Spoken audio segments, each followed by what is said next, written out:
Jarrett Krosoczka. Welcome to the Bookaholic podcast. Thank you so much for having me. Yes, yes. Well, I'm so excited to talk to you today about your book, your graphic novel memoir that's coming out tomorrow called Sunshine: How One Camp Taught Me About Life, Death, and Hope. There it is. Oh, wow. I started reading it and I love it already. Thank you. I'm just riding in the car with them, in the van with them, with the smoking Smoking teacher, religion teacher. chain smoking teacher, and and then the other really pitched sister that she's real uptight. Yeah. But well, we're just in the van right now. But Okay. I can already tell that I really like it. And learning about the kids that are going to be counselors. I can tell they're all different, and you illustrated how different they were by the music that they listened to. Quite clever. I love it, but I'm getting a little bit ahead of myself. But I think we just should get it out there that I do know it's a great book already. And you know, a lot of times when we think about children's books, I think a lot of parents, especially in this time of book banning, they want books that, I don't know, they want books from maybe a long time ago where there's a princess and everything is cool and the princess is heterosexual and the prince is heterosexual and they get married at the end. Whereas in 2023, you have various books with for children with various subject matters. So when I was growing up, I wouldn't have read, and there, to my knowledge, there weren't too many books written about death. And a child should read this book about death.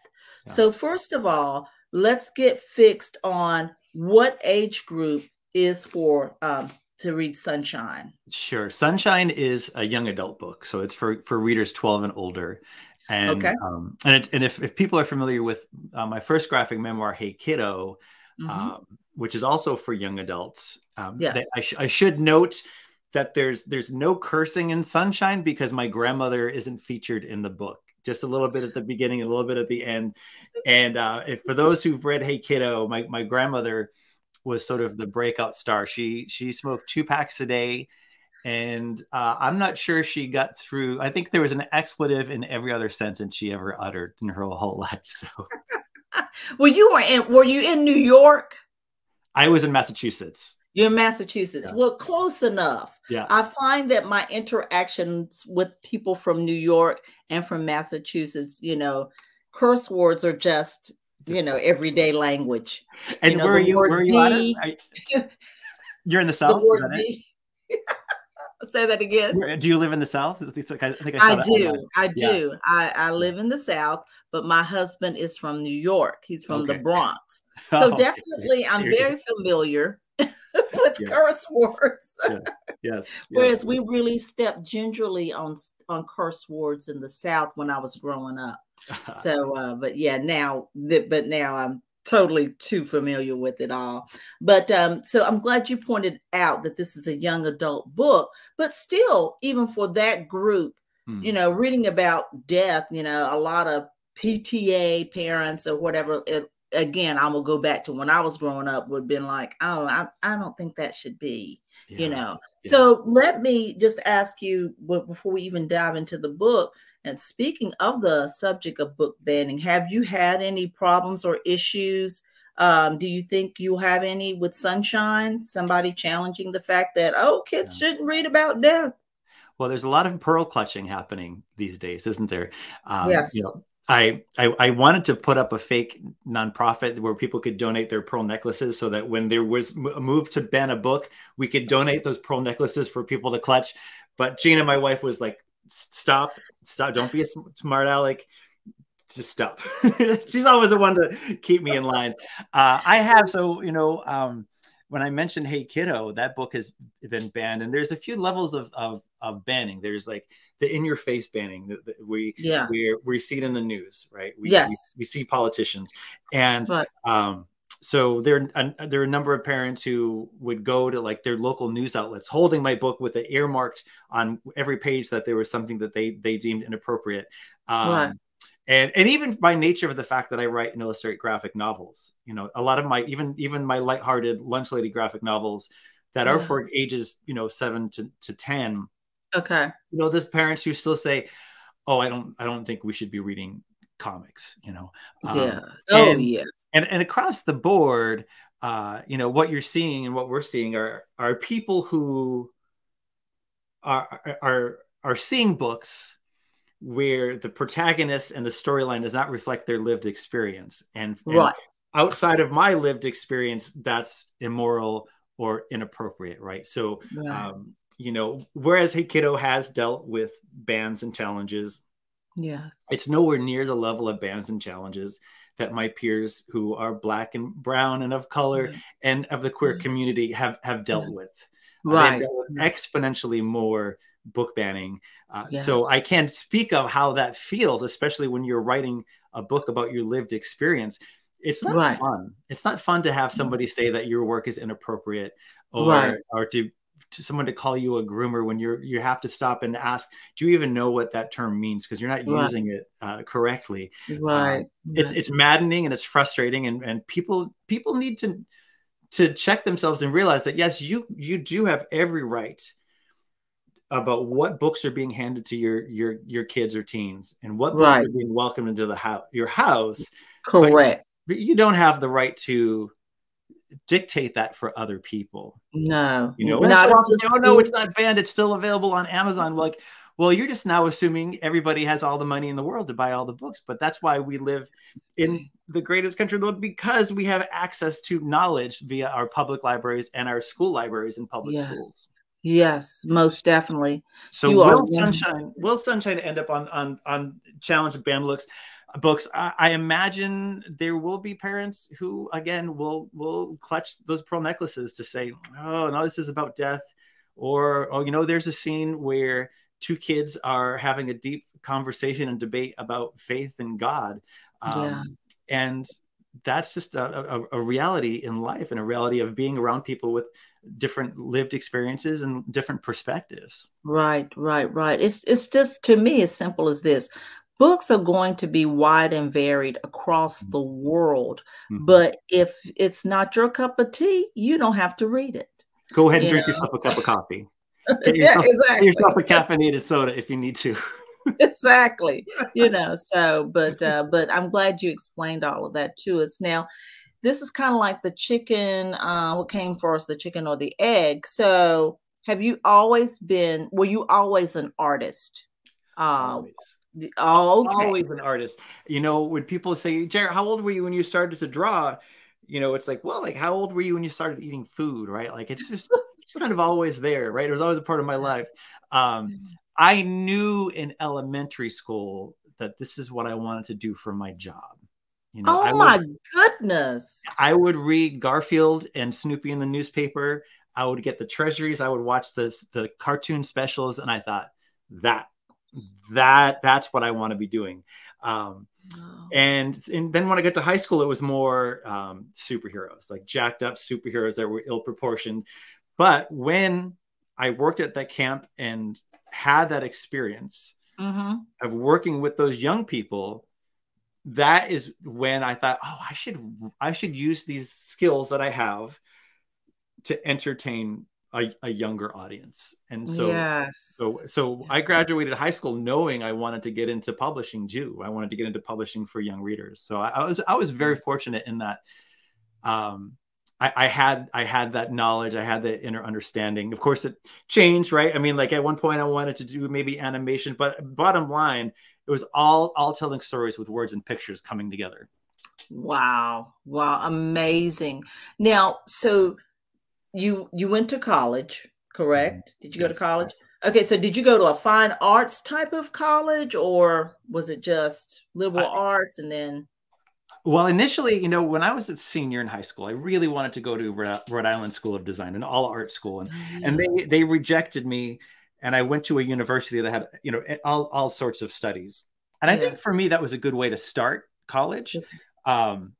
But then the more I get into it, the more I realize like I'm ready for a very rigorous, intense program where I'm surrounded by artists. So that's when I was able to transfer to Rhode Island School of Design. So Okay. I hold a bachelor's of fine arts in illustration. Okay, okay. Because I was wondering, the reason why I asked that, I was wondering if maybe if you did get sidetracked for a while and, went to college and then kind of ventured into another career, I don't know, accounting. People Yeah, get off track all yeah, the time, and accounting, and then came back to it. So yeah, you indeed still are very fortunate, even though they rejected you the first go round. So that's yeah. great. I want to speak on something that you briefly mentioned a few minutes ago, and you said kind of like sometimes parents don't think that reading comics, is a good thing, or it's not really a book or whatever have you. So my youngest son, who is 20, who is a grown man, but he started reading comics when he was younger, and his brother was reading Harry Potter books and all of these things. And I was just like, oh gosh, he's reading comic books. And a woman, a woman at school set me straight. And she said, Deirdre, reading is reading. Reading is reading is reading is reading. Yes. And I was like, okay. And now he reads the gigantic omnibuses, Nice, and all nice. types of graphic novels. I love And that. I'm like, oh, now what if I would have stopped him a Mhm. long time ago and says, I don't want you to read comics. And you wouldn't be reading at all. You should read Harry Potter. But Yeah. but I just always like to point out a little message to parents who may be listening to this. Reading is reading. So whether it's comics or graphic comics or regular books, whatever you think is a book, reading is reading. And don't panic if your child is reading a comic book. That's what I wanted to say. Their vocabulary and their worldview will be expanded just as much via comic than it will via a prose novel. That is correct. And still, just to say this is not a comic as it were, but the graphic. And it's just beautiful. The pictures, the experience that you get from just reading this. You're in that van and all I can smell is cigarette smoke. that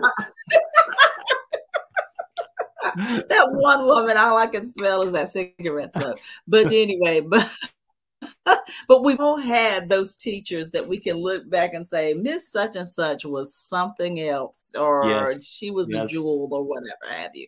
Yes. So now you're telling the story about how let's go to this. Hey Kiddo and Sunshine you talk about Hey Kiddo. Tell us a little bit about Hey Kiddo and how it ties up to Sunshine.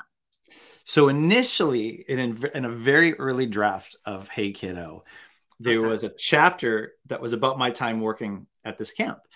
And that chapter was unruly and long. And my editor was like, this is like this entire side quest for your protagonist. It has nothing to do with your book. And so this needs to be edited out, and then we'll find space for it. We'll find something to do with it later. So that ultimately became the second book. And so you could read Hey Kiddo up to page 262, stop, and then read all of Sunshine, and then go back to the last 80 pages of Hey Kiddo. And that would be one timeline. Wow, that sounds exciting, actually, because I've been thinking about going to pick up Hey Kiddo.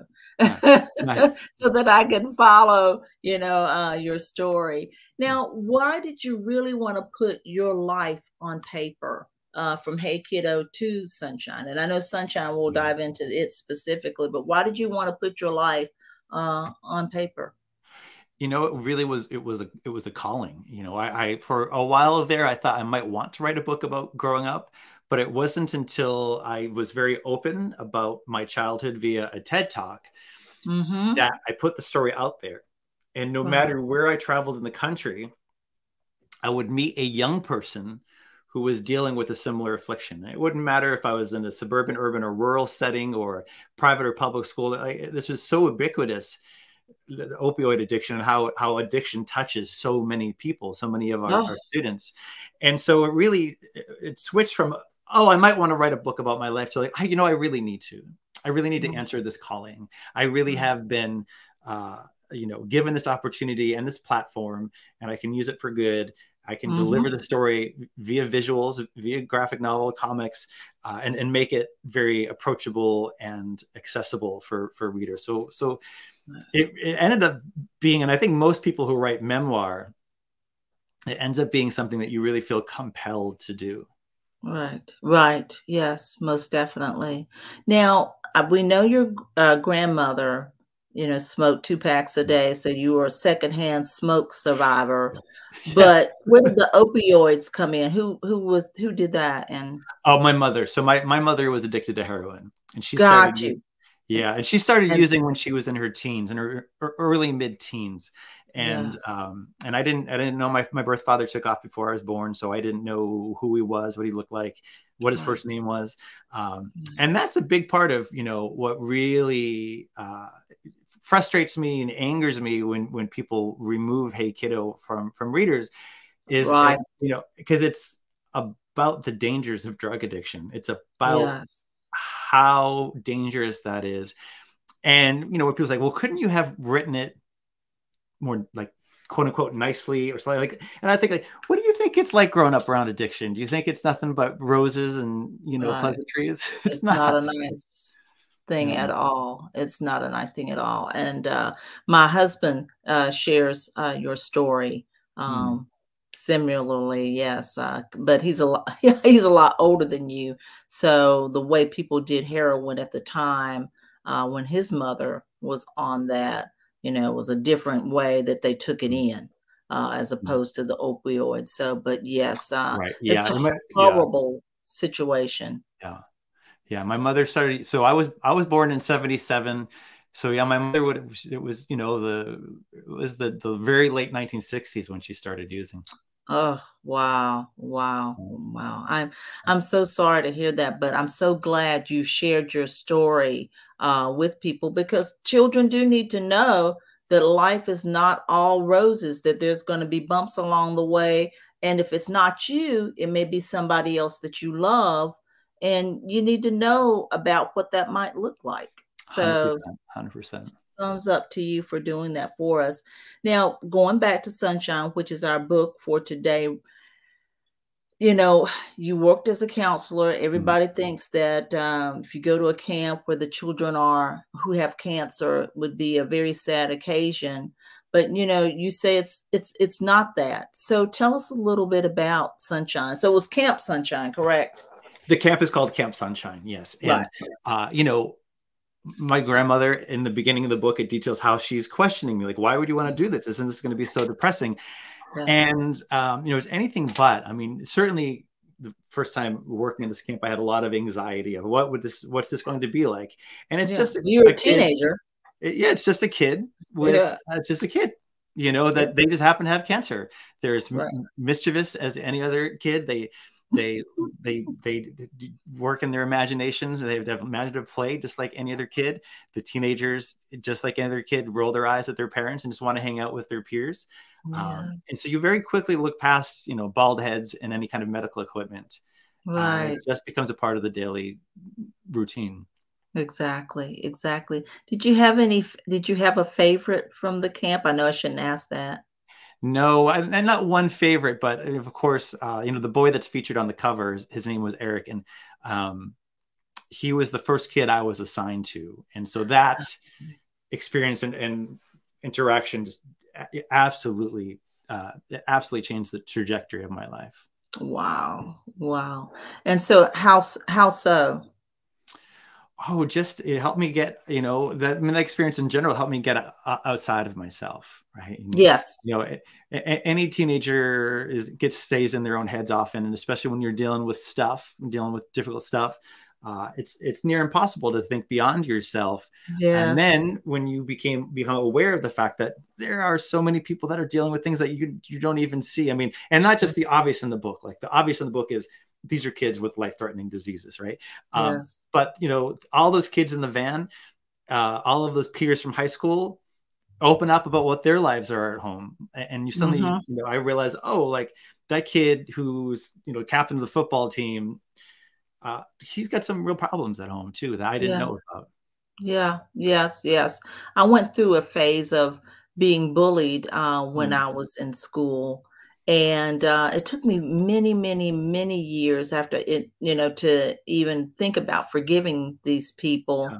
But I had to realize one of the things, and it took a slow, long journey, but to realize that everybody was not going home to the type of home that I was going to. My house was just, my mother was cooking and we had dinner at a certain time. I had nice surroundings, but I didn't realize other people were possibly going home to a drug parent, alcoholic parent, a parent that was physically abusing them in all types of ways. Who knows? Who knows? Or they were going home to an empty house too. Yeah, or to an empty house and no food. That's why we have so many organizations to where, get the backpack full of food for kids to take home. You just don't know. And then they would get to school and I would be the bane of their existence because they knew my life wasn't like that. So it took me a very long time to realize that, but you're so right.